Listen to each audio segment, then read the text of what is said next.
A paz do Senhor, meus amados, seguindo firmes e fortes no nosso estudo da Palavra do Senhor, essa escola bíblica que tem sido uma bênção. Tenho muita certeza que você tem aprendido bastante sobre a Palavra do Senhor, e nós temos tratado do tema seitas e heresias. Temos falado como identificar uma seita, não é? E tenho certeza que você tem descoberto coisas que você não sabia e quem sabe até já identificado situações em que você quase que você foi enganado, mas pela luz, pelo esclarecimento da palavra de Deus, você pôde e poderá ser liberto. Então nós vamos fazer uma oração entregando a Deus esse tempo, pedir que o Espírito Santo venha falar comigo, com você, que nós possamos crescer no conhecimento da palavra do Senhor, porque o Senhor diz, não é? O meu povo perece porque lhe falta o conhecimento. É triste nós sofrermos situações ou cometermos erros porque não conhecemos a palavra de Deus. Mas vamos orar, porque tenho certeza que o Espírito Santo vai nos ensinar algo mais neste dia, tá bom? Ore comigo. Pai, em nome de Jesus, nós entregamos a Ti o governo desse tempo. Pedimos que o Teu Espírito Santo de sabedoria venha abrir os olhos do nosso entendimento, para que possamos compreender a Tua palavra. Livra-nos dos erros, livra-nos dos enganos. Pai, como diz a Tua palavra, para que não sejamos mais como meninos inconstantes, levados ao redor por todo o vento de doutrina, por causa da astúcia dos homens, né? Pelo engano dos homens, que com astúcia induzem ao erro. Senhor, fale conosco pela Tua palavra nesta manhã. É o que nós Te pedimos, agradecidos que somos, em nome de Jesus. Amém, meus irmãos? Muito bem, então vamos começar nesta manhã falando sobre algo que é muito importante, tá? Nós estamos aqui na página 8 da tua apostila, da nossa apostila, e nós temos um assunto, né, dividido em duas partes. Nós vamos falar sobre a salvação. E nós vamos falar primeiro sobre o pecado, né, e depois como a pessoa deve ser salva. Existem hoje no mundo muitos pensamentos de que pecado é uma questão de opinião. Hoje nós temos muitos pensamentos. Aliás, a palavra do Senhor fala isso, né, na carta de Paulo aos Coríntios.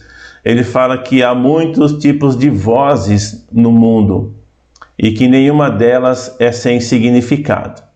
E também em 2 Coríntios capítulo 10, no versículo 3 ao 5, Paulo fala que nós temos armas que não são humanas. Embora nós sejamos humanos, as armas da nossa luta não são humanas, mas elas são poderosas em Deus para destruir fortalezas. E como se destrói fortalezas? Ele fala assim, ó, anulando sofismas. E o que é um sofisma? Sofisma é um discurso que busca enganar. Sofisma é um ensino, um discurso que tem uma aparente verdade, mas é fundamentada em mentira. Constrói um argumento falso. É como você sentar-se numa cadeira que aparentemente os pés estão bons, mas eles estão cerrados e pintados. Você não consegue ver o lado que está cortado, o lugar que está cortado do pé da cadeira. E quando você se assenta na cadeira, você cai. Então isso é um sofisma, é um argumento construído, mas que busca levar ao engano. E o mundo hoje tem muitos sofismas. E um deles é de que pecado é uma questão de opinião. Os homens do século 21, eles se acham sábios demais e não necessitados mais de um Redentor, de um Salvador, porque essa coisa de um Deus, essa coisa de um Salvador, isso faz parte de uma mitologia. Então as pessoas estão desacreditando na palavra de Deus. Nós vimos na aula anterior, né, que para nós a palavra de Deus ela é a autoridade final sobre todo e qualquer assunto.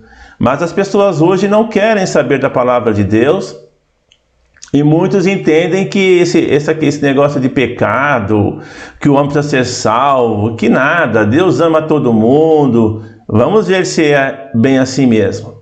Então, como nós cremos, lembra? Nós sempre vemos como nós cremos e depois qual é o ensinamento, qual é o argumento dos outros grupos, ok? Bom, então como nós cremos? Olha aqui, começando pelo item E da nossa apostila, da página 8, é 8, né? Isso, página 8, nós temos assim, primeiro o homem, tá? Sabemos que o homem foi criado por Deus. No livro de Gênesis nos relata a criação. Gênesis capítulo 1, versículo 26 a 28, o Senhor fala, né? Façamos o homem à nossa imagem, à nossa semelhança, tá? E depois diz que macho e fêmea os criou. Então os dois gêneros que Deus criou foram macho e fêmea. Não existe um ser híbrido, né? Então, pelo menos de acordo com a palavra do Senhor, não existe. É macho e fêmea. E nós vemos também em Gênesis, lendo a palavra do Senhor, no capítulo 3, que o homem pecou. Qual foi o ato que trouxe pecado, que se consumou como pecado na vida do ser humano? Foi a desobediência. Deus havia dado uma ordem ao homem. Nós já vimos aqui em assuntos anteriores, por isso que eu não estou nem lendo o texto com vocês. Estou apenas dando a referência. Fala que a mulher tomou da árvore, né, do fruto da árvore, comeu, deu a seu marido, e foram abertos os olhos de ambos, e eles foram expulsos do jardim. Ah, mas isso aí é mitologia, isso aí é uma história da carochinha. É o que dizem, querido, hoje. As pessoas falam que isso aí é historinha para criança, para tentar manter as crianças assim, para elas obedecerem o papai e a mamãe. Querido, essa é a verdade da raça humana. Esta é a verdade da raça humana. Foi exatamente assim, foi exatamente isto que aconteceu. O homem foi desobediente. Quando falamos homem aqui, estamos falando da raça. Em Adão, todos nós estávamos, né, inclusos ali. E no livro de Romanos, no capítulo 3, vem comigo, fala que o homem é pecador, tá? O homem é pecador, então existe sim o pecado. E por uma definição bem simples, assim, bem fácil de compreendermos, a palavra pecar, querido, ela tem um sentido assim, o significado de pecado é transgredir, é errar o alvo, tá? Ou seja, é atirar da maneira errada, na coisa errada. E a desobediência é um alvo errado, é um alvo torto. E em Romanos capítulo 3, nós temos aqui a passagem que nós vamos ler agora, tá? Primeiro é o versículo 9. Olha o que diz o versículo 9 de Romanos 3. Diz assim: pois que somos nós mais excelentes? De maneira nenhuma, pois já dantes demonstramos que tanto judeus como gregos todos estão debaixo do pecado. Eu vou prosseguir a leitura aqui. Versículo 10. Como está escrito, isso é lá no Salmo, tá? Não há um justo, nenhum sequer. Não há ninguém que entenda, não há ninguém que busque a Deus. todos se extraviaram e juntamente se fizeram inúteis. Não há quem faça o bem, não há nenhum só. Tá bom? Eu li até o versículo 12. No versículo 23, que é o próximo versículo que nós temos em nossa apostila, nós temos a seguinte afirmação: olha, porque todos pecaram e destituídos estão da glória de Deus. Ou uma outra versão, separados, né, da glória de Deus. Portanto, meu amado, quando ele fala aqui judeus e gregos, no versículo 9, ele não está restringindo a condição de pecador a esses dois grupos, a essas duas nacionalidades. Ele está pegando como exemplo os dois povos até aquele tempo, aquela época, que eram os que estavam em maior preeminência, tá? Por quê? E nós vamos entender o seguinte: os judeus falavam do aspecto religioso, os gregos da sabedoria, da mente, da cultura. Um pensamento corrente de que Roma conquistou o mundo, até então conhecido, né, na sua época, pela força, e os gregos conquistaram a mente dos homens. Grécia é considerado o berço da sabedoria. Os grandes filósofos, os grandes pensadores vieram, né, são de origem grega, aqueles grandes nomes, não é? É por isso que a Bíblia coloca, o Paulo aqui no caso, ele coloca esses dois povos como que representando toda a raça humana. Tanto é que na carta dele aos Coríntios, na primeira carta, no capítulo 1, ele vai dizer assim, que os gregos pedem sinal, ao contrário, que os judeus pedem sinal, e os gregos buscam a sabedoria. E ele coloca, nós pregamos a Cristo, né? Poder de Deus, sabedoria de Deus, tá? Porque nós temos que ter um evangelho, meu querido, centrado em Cristo. Guarde isso. O evangelho que nós pregamos tem que ser centrado, tem que ter como ponto de convergência Jesus Cristo. Não é a sabedoria, não é o argumento racional, tá? E nem mesmo as coisas espetaculares, os sinais. Tem que ser centrado em Cristo. Portanto, voltando aqui para o nosso ponto de partida, Paulo afirma para nós aqui que o homem nasceu, querido, com esta marca, com essa insígnia do pecado. Mas eu não fiz nada de errado, isso não tem nada a ver com a história de Adão, e Adão que se vire lá com os seus problemas. Não é assim, não é isso que a Bíblia ensina. Não é isso. Lembra? Para nós, a Bíblia é a autoridade final, correto? Muito bem. Então, se a Bíblia é a autoridade final para nós, é o que a Bíblia fala que conta, não é o que eu penso, não é o que as pessoas pensam. Não é que, se eu acho que eu não sou pecador, não é isso que prevalece na minha vida. A Bíblia diz que eu sou. Você quer ver? Nós não temos esse texto em nossa apostila. Eu quero ler com você Romanos capítulo 5, coloque ainda aí Romanos capítulo 5, eu vou ler a partir do versículo 12, abra comigo Romanos capítulo 5, versículo 12, a partir do 12, pelo que, como por um homem, entenda Adão, certo? Como por um homem entrou o pecado no mundo, e pelo pecado a morte, assim também a morte passou a todos os homens, por isso que todos pecaram. Porque até a lei estava o pecado no mundo, mas o pecado não é imputado não havendo lei. Tá? Então, versículo 17.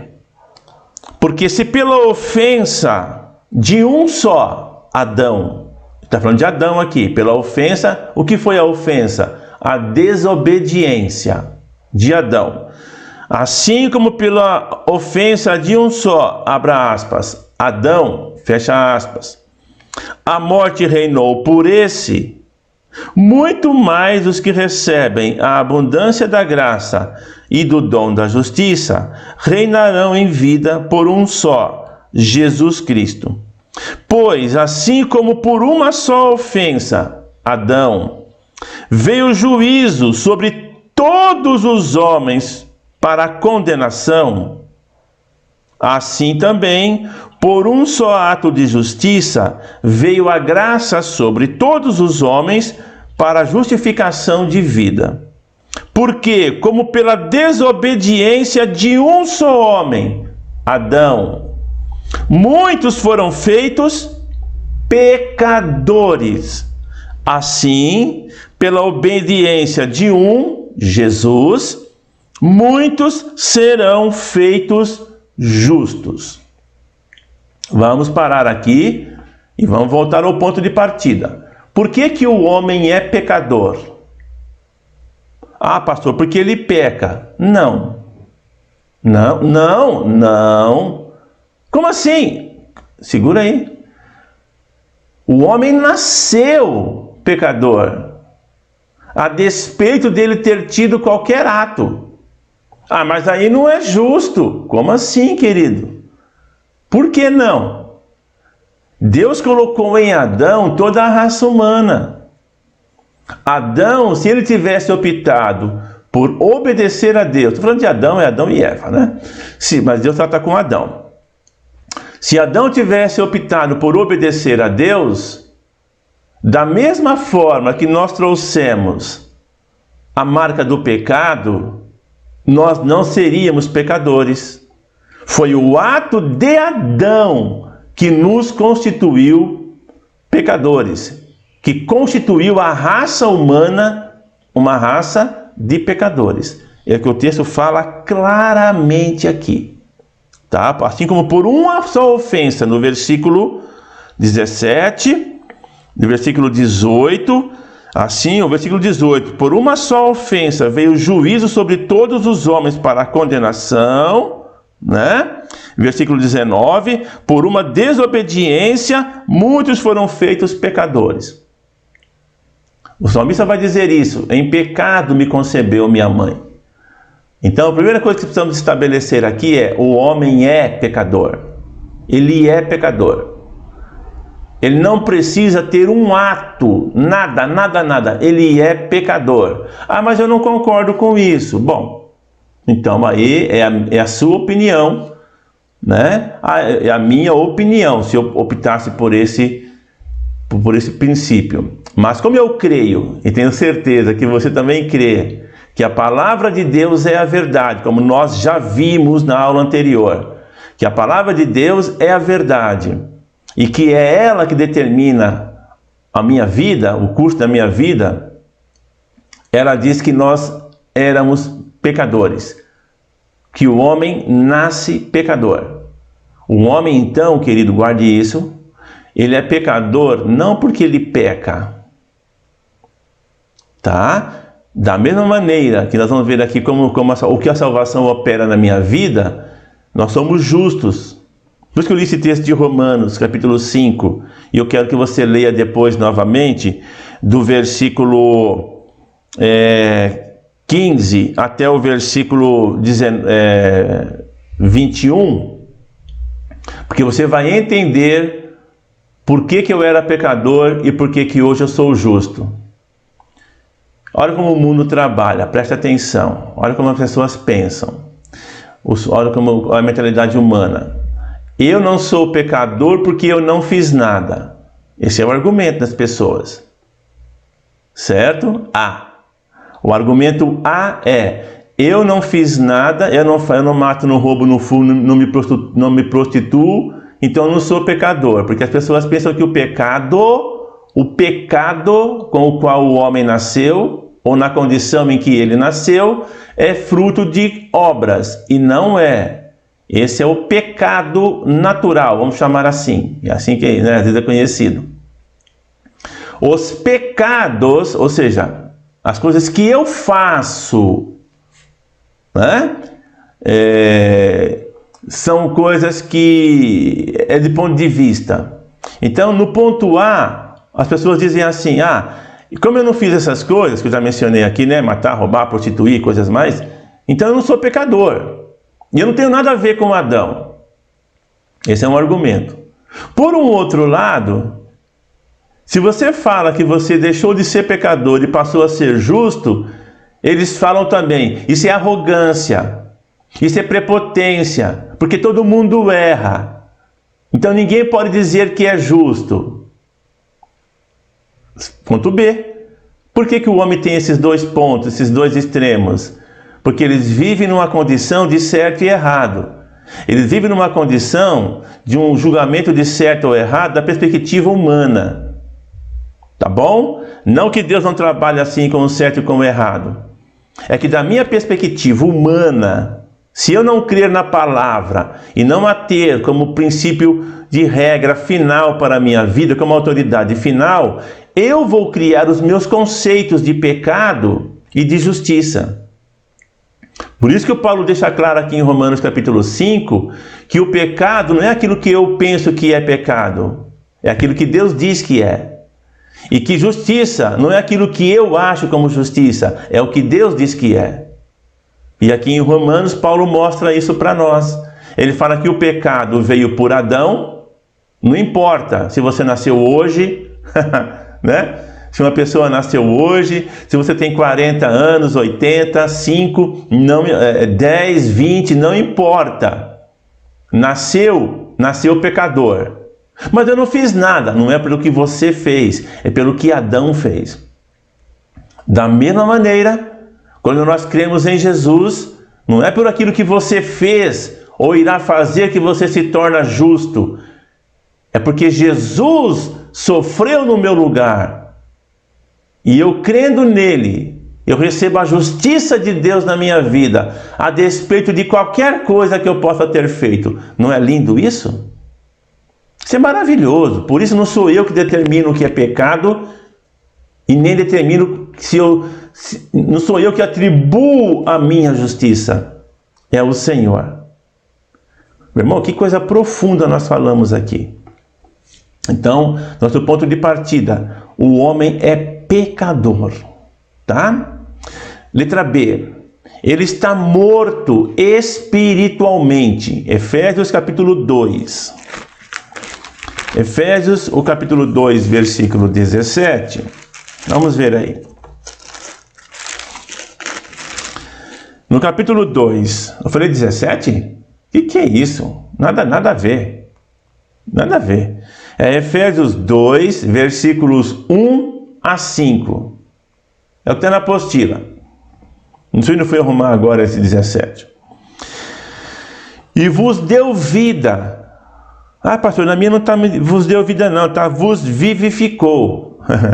Vivificar é dar vida. A minha também está vivificou.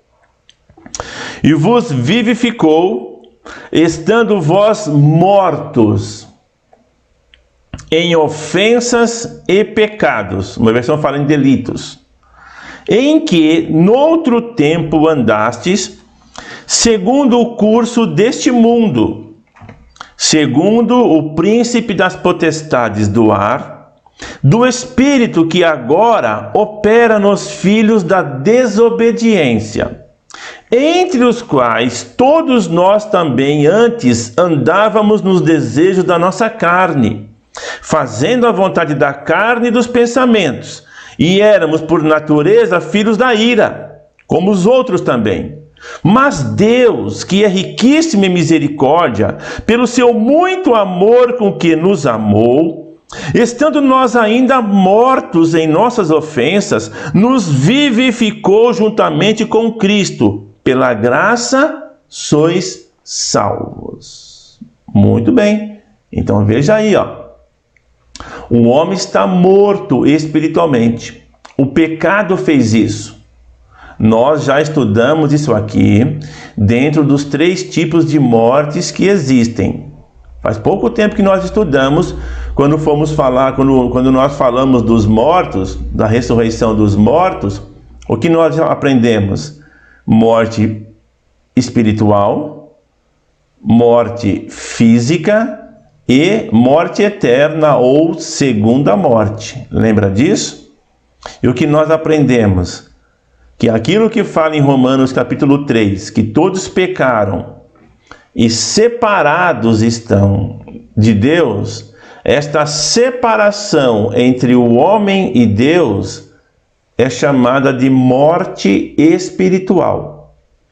Eu até dei o exemplo, é o exemplo que eu dou sempre quando eu falo desse assunto, é quando a gente briga, ou brigamos, porque hoje nós não brigamos mais, certo? Mas houve tempo em minha vida, na tua vida, que nós brigávamos com as pessoas. E quando nós não queríamos nos relacionar mais com as pessoas, o que nós falávamos? Ah, aquela pessoa para mim morreu. Verdade ou não é? Né? A gente falava isso. Ah, aquela pessoa para mim morreu. O que você quer dizer com aquilo? Com isso? Que você não queria ter contato com aquela pessoa. Você queria viver separado dela. Então era uma morte que existia entre vocês e ela. Entre mim e essas pessoas. Ou seja, nós não tínhamos relacionamento. Morte espiritual é isto, é a quebra do relacionamento entre Deus e o homem, é a separação. Por isso que o Paulo fala, vocês estavam mortos, separados de Deus, Romanos 3, 23. Mas ele vos deu vida, ou seja, ele nos fez reviver. Porque o homem sem Deus está morto, querido, espiritualmente. Tá? Ele não tem a vida de Deus nele.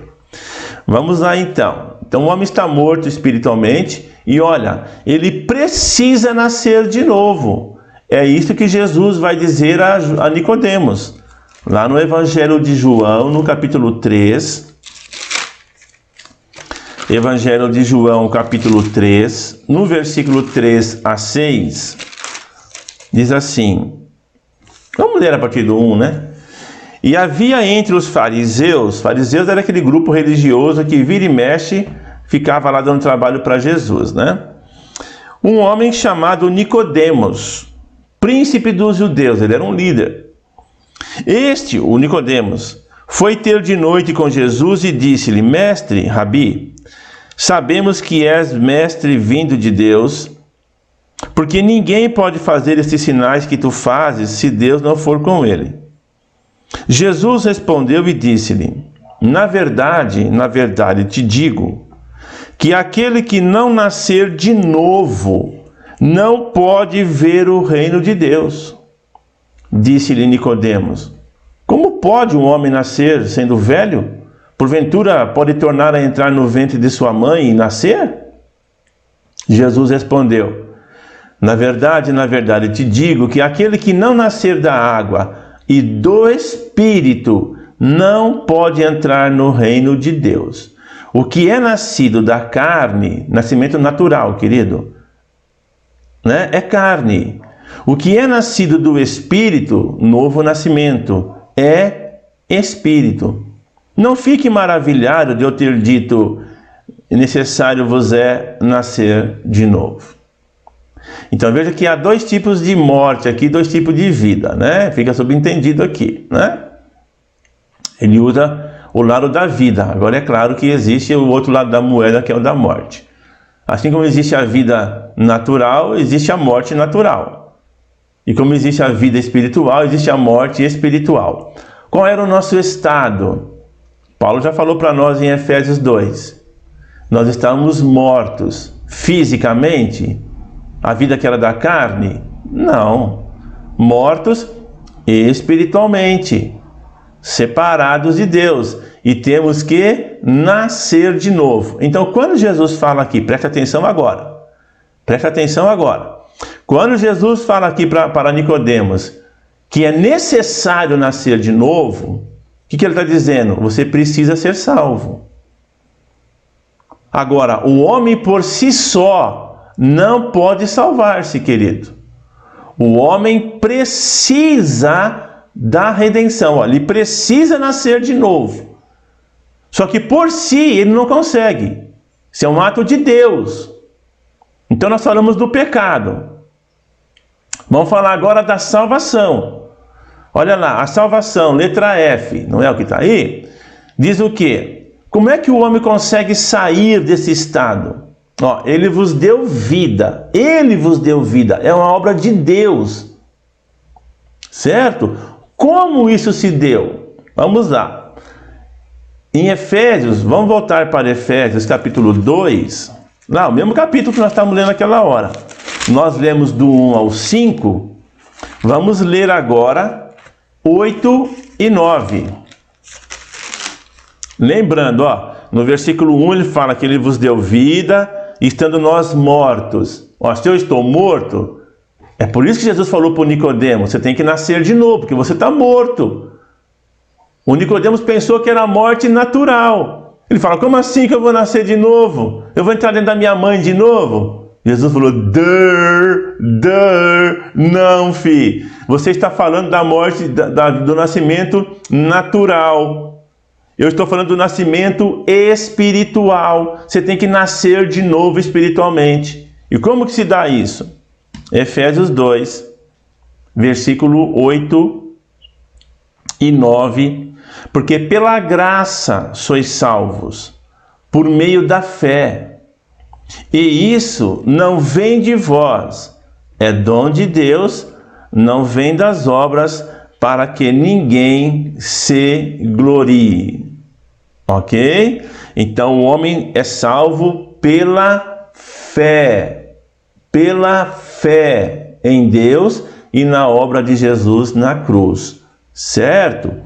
Então, seguindo aqui, a salvação é pela graça de Deus. É assim que eu nasço de novo. No próximo item, olha aqui, é mediante a fé. Vamos lá. Romanos capítulo 3. Vamos voltar para Romanos. Romanos capítulo 3, versículo 21 a 25. Diz assim: mas agora se manifestou sem a lei, a justiça de Deus, tendo o testemunho da lei e dos profetas do Velho Testamento. Isto é, a justiça de Deus pela fé em Jesus Cristo, pela graça sois salvos por meio da fé. Fé em quê? Olha aqui, pela fé em Jesus Cristo, para todos e sobre todos os que creem. Porque não há diferença. Aqui, lembra que ele falou? Tanto o judeu como o grego são pecadores? Pois é, todo homem é pecador por causa de Adão. Mas também todo homem pode ser salvo pela fé em Jesus Cristo. Porque todos pecaram. Olha lá, nós já lemos esse texto. E separados estão da glória de Deus, sendo justificados gratuitamente pela sua graça. Olha lá, Efésios 2. Pela redenção que há em Cristo Jesus, ao qual, a Jesus, Deus propôs para propiciação.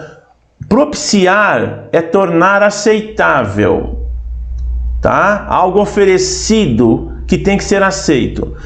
Para propiciação pela fé no seu sangue, para demonstrar a sua justiça pela remissão dos pecados anteriormente cometidos, dantes cometidos, sob a paciência de Deus, para a demonstração da sua justiça neste tempo presente, para que ele, Deus, seja justo e justificador daquele que tem fé em Jesus. Então, na apostila está até o 25, eu li até o 26. Então é pela fé que o homem é salvo. Em Romanos capítulo 5, versículos 1 e 2, é só você virar uma página aí talvez.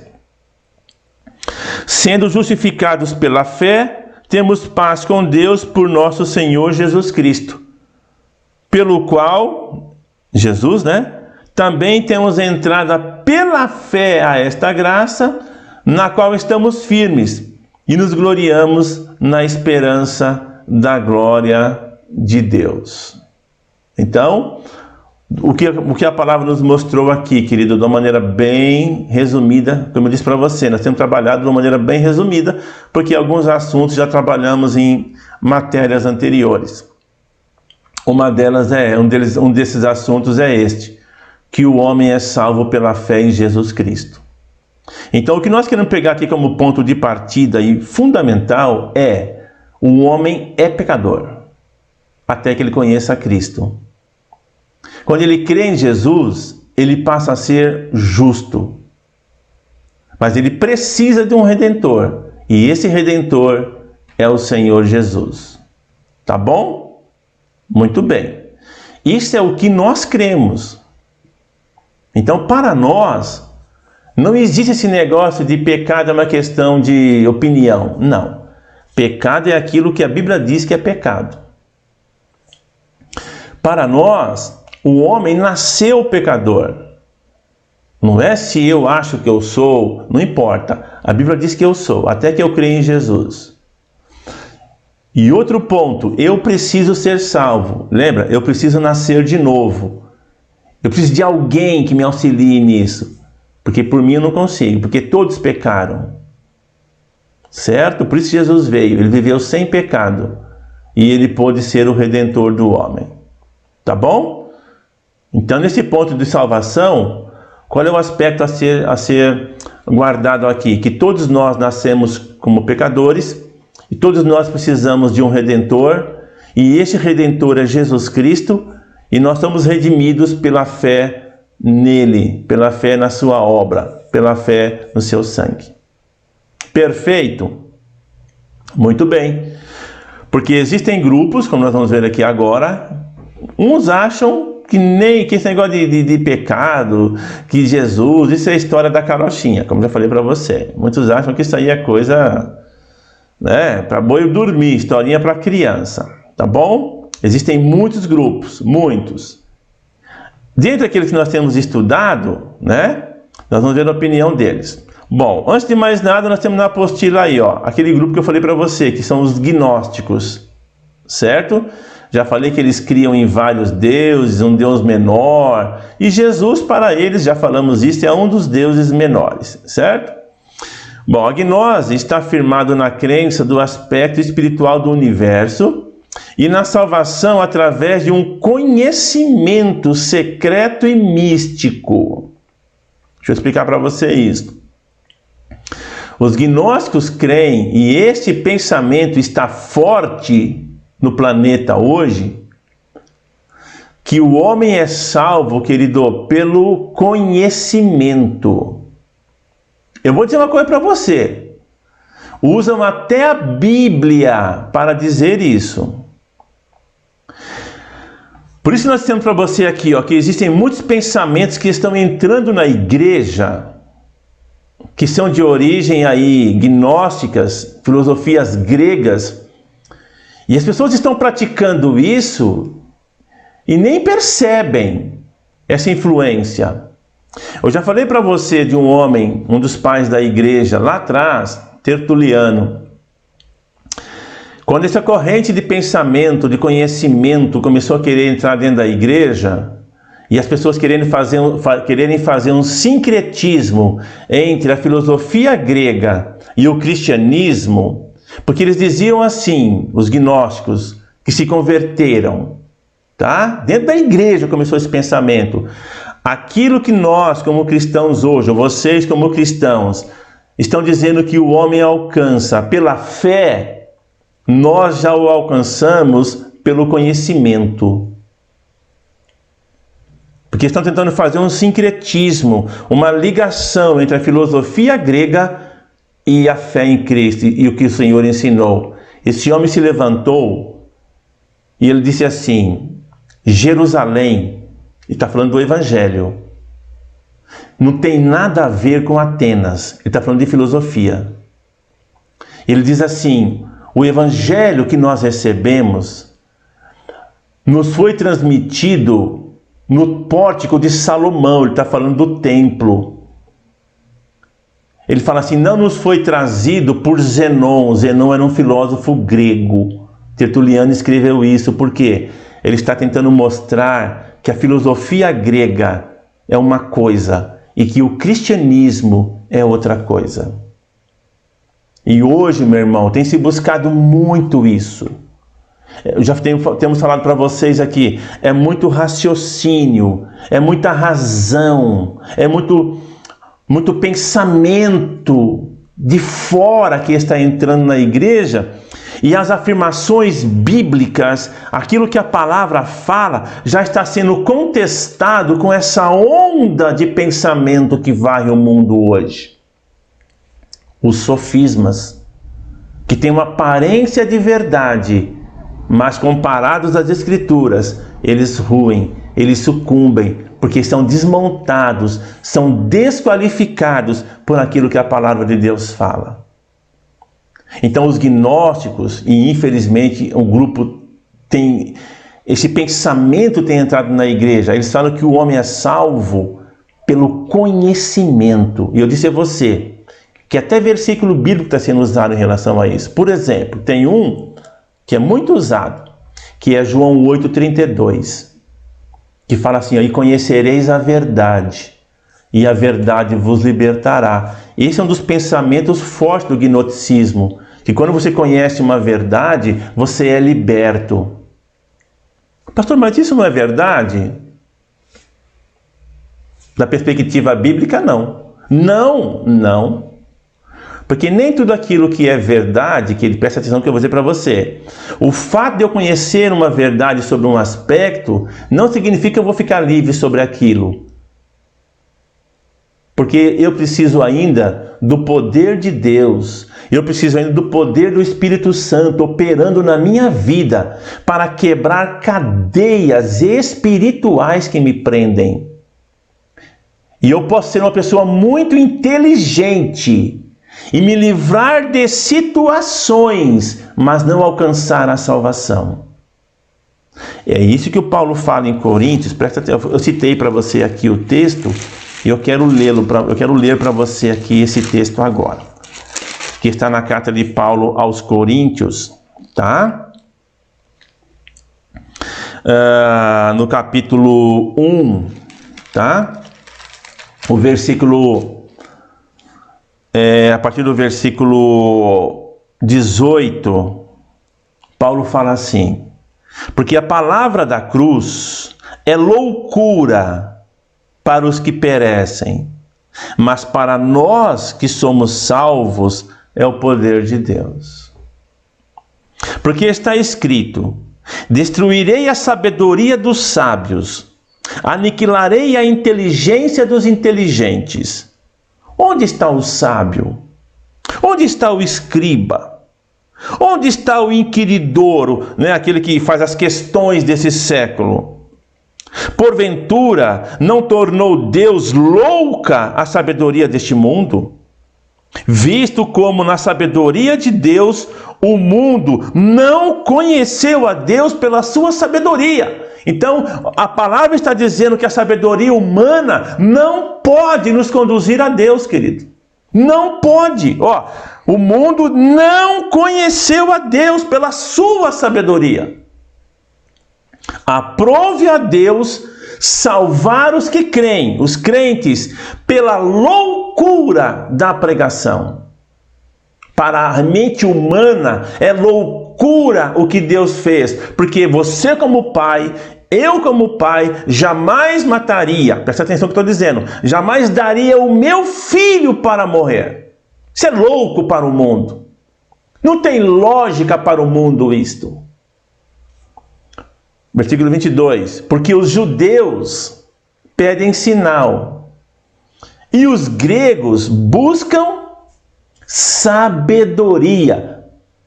A filosofia gnóstica tem como raiz a Grécia. Então eles diziam que o homem é salvo pelo conhecimento. Quanto mais conhecimento você tem, mais evoluído você é e mais próximo você está de ser liberto. Eles não creem numa libertação porque o homem é pecador. Precisa de um redentor. É porque o homem tem que ser sábio.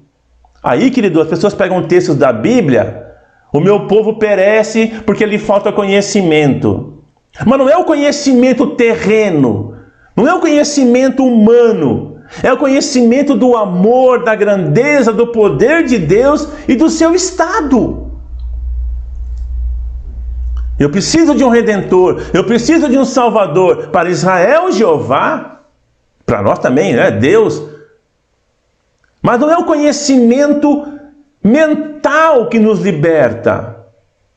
E hoje, o outro texto, né, que eu falo é aquele de Romanos 8:32, que fala: conhecereis a verdade e a verdade vos libertará. E eu disse que as pessoas falam que se você conhecer uma verdade ou a verdade sobre um assunto, você automaticamente vai ficar livre. E sim, é verdade em parte, mas não é absoluto. Como eu disse, tem situações que são de origem espiritual, que eu preciso da intervenção sobrenatural de Deus. Não é o fato de eu saber sobre algo que me garante a vitória. Nós temos que ler a Bíblia por inteiro. Então, toda a verdade liberta. Isso é um sofisma. Eu ia falar uma coisa aqui, né? Eu vou me arriscar, mas eu vou falar. Uma pessoa que tem aí uma ideia, né? Nós vemos aqui que Deus falou, macho e fêmea os criou. Por que as pessoas falam hoje que quando elas assumem uma outra identidade de gênero, elas se sentem libertas? Porque ela descobriu a verdade. Comparado às Escrituras, isso não é verdade. É a verdade dela. É aquilo no que ela crê. E se ela quer viver essa vida baseada nisso, que viva. Agora, de acordo com a Bíblia, a verdade é o que ela mesma diz. Então eu sou liberto quando eu conheço a verdade, não uma verdade. E o que é a verdade? João 17:17. E conhecereis a verdade, e a verdade vos libertará. Agora, João 17:17 fala, santifica-os na verdade.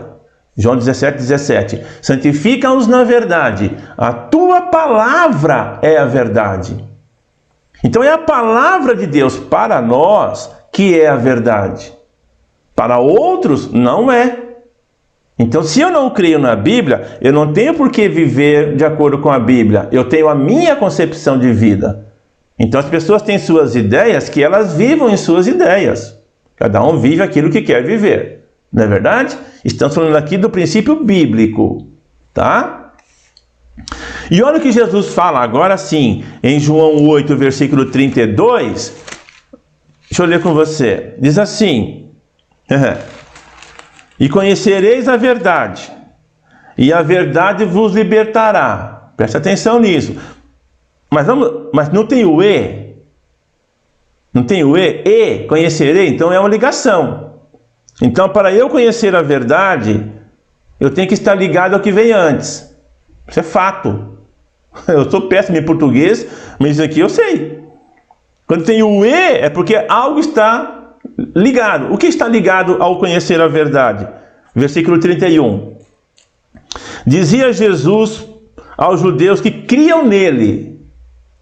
Então, primeiro, para conhecer a verdade, tem que crer em Jesus. Se vocês permanecerdes na minha palavra, então a verdade que liberta, ela vem através da palavra de Deus, não através do meu conhecimento. Isto é profundo. Se vocês permanecerem na minha palavra, vocês vão ser meus discípulos, vocês vão viver a vida que eu ensino vocês a viverem. Aí vocês vão conhecer a verdade e ser liberto. Então, a verdade que liberta, que me salva, não é o meu conceito, não é o meu conhecimento filosófico. É o meu relacionamento com a palavra de Deus e com Jesus, que é a própria palavra. Meu Deus, que lindeza nós aprendemos aqui hoje. É uma corrente de pensamento esotérico, né, ligado ao misticismo oriental, e aí tem uns grupos religiosos aí. Tá bom? Muito forte que nós falamos aqui, ok? Vamos em frente. Nós temos agora, então, no que é que esses grupos creem, tá? Uma vez que nós vimos no que nós cremos, vamos ver no que esses grupos creem, tá? Então nós cremos que o homem é pecador, precisa de um Redentor, que esse Redentor é Jesus, certo? Muito bem, o que eles dizem a respeito da salvação e pecado, né? Bom, o catolicismo, o que eles dizem? Que fora da Igreja Católica Apostólica Romana não há salvação. Então, você tem que pertencer à Igreja Romana. Tem muitos grupos que têm esta ideia. Você só é salvo se você pertencer àquele grupo, inclusive entre os evangélicos, àquela denominação. Nós já vimos que dentro do catolicismo existe algumas ideias parecidas com a nossa. Mas uma coisa que não está aqui, né, que a gente pode colocar, eles colocam também as obras. Tá? Nós falamos já das indulgências, que são obras. Isso é uma das doutrinas, um dos sacramentos da Igreja Católica, tá? As indulgências, que você pode fazer obras por você ou por alguém que já tenha morrido e esteja no purgatório. Que uma indulgência, né, uma boa obra, qualquer coisa que você faça, contribui na salvação. A Bíblia diz que não é pelas obras. E que o homem está ordenado morrer uma só vez, vindo depois disso o juízo. Então depois que morre não tem mais. Já vimos isso sobre os mortos. No adventismo, pela obra na cruz, eles creem, tá vendo? Igual a gente. Mas que será ainda concluída, lembra? Nós falamos que eles creem que não foi concluído. E que tem que guardar os sábados. Ou seja, guardar a lei, tá? Testemunha de Jeová. Não basta crer em Jesus, aceitá-lo pela fé. Tem que batizar-se, pregar de casa em casa é condicionado a isso, tá? E pertencer à testemunha de Jeová também. Você não é salvo se você for de outra denominação, outro grupo. Estou dando aqui os resumos porque está escrito para você aí. Os mormons, olha lá, salvação é obtida pela fé em Cristo, batismo por imersão. E olha uma coisa interessante, nenhum homem ou mulher dessa dispensação, ou seja, até Jesus voltar, né? Entrará no céu sem o consentimento do seu fundador, que é Joseph Smith. Tá? Maçonaria, né, também é baseada em obras, em rituais. Tá? Já falei que eu vou trazer uma pessoa para falar especificamente sobre maçonaria para nós. Os judeus não creem em Jesus, já falamos isso, eles não creem. Tá? E a observância da lei também é necessário para a salvação. O islamismo, ou seja, os muçulmanos, não têm Jesus, lembra? Como filho de Deus, então, portanto, eles também não creem em Jesus. Tem que guardar o que o Maomé ensinou, né? Creem numa eleição. E também pelas obras, né? Inclusive a jihad, que é a guerra. Por isso que tem um grupo extremista chamado os xiitas, né? Que é o grupo mais extremo. E eles acham que se você participar de uma jihad, de uma peregrinação a Meca, você já alcança a sua salvação. O budismo tem várias coisas, uma delas reencarnação, que é a mesma coisa do espiritismo, que crê que na salvação através das boas obras e na reencarnação como condução de evoluir espiritualmente. Ou seja, cada vez que você reencarna, nós já falamos disso sobre a ressurreição dos mortos, mostramos que isso é uma furada, que não existe na Bíblia nenhum caso de pessoas reencarnando em outro corpo, certo? E que nós assumiremos o nosso próprio corpo transformado e que ao homem está ordenado morrer uma vez, Hebreus fala isso, vindo depois disso o juízo. Então não existe reencarnação, mas eles creem que a evolução espiritual, a salvação espiritual vem através das reencarnações, onde o homem, a pessoa, ela vai evoluindo. E eu fico pensando, né, quanto tempo durará isso? Né? Quantas vezes a pessoa precisaria reencarnar para ser aperfeiçoado? Tá bom, querido? Então nós terminamos aqui essa apostila. Leia, reassista essa aula, faça anotações e qualquer dúvida é só postar no grupo da Escola Bíblica que a gente esclarece para você. Tá bom? Fique na paz e até a nossa próxima aula.